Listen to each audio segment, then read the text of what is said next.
future where humans live side by side with millions of robots actually starts right here.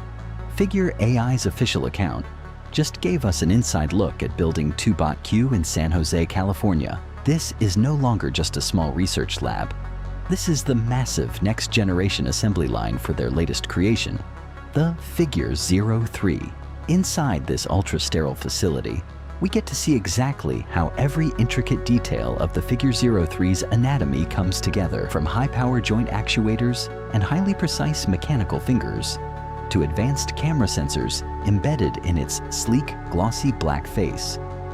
Interestingly, its mechanical body is now wrapped in a clean white protective outer layer, resembling modern apparel, which makes it look much friendlier and far less intimidating.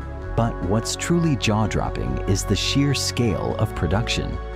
Figure AI showcased dozens, if not hundreds, of Figure 03 robots lined up perfectly across the factory floor, undergoing simultaneous motion testing and calibration.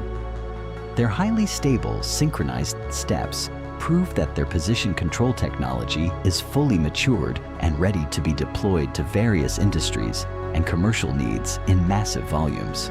Looking at the massive scale of this BotQ facility, it seems the future of manufacturing is rapidly shifting toward a fully robotic workforce. With these robots already being produced in such high volumes, which jobs do you think they will replace first? Let me know in the comments below. Don't forget to hit like and subscribe for more mind-blowing future tech updates.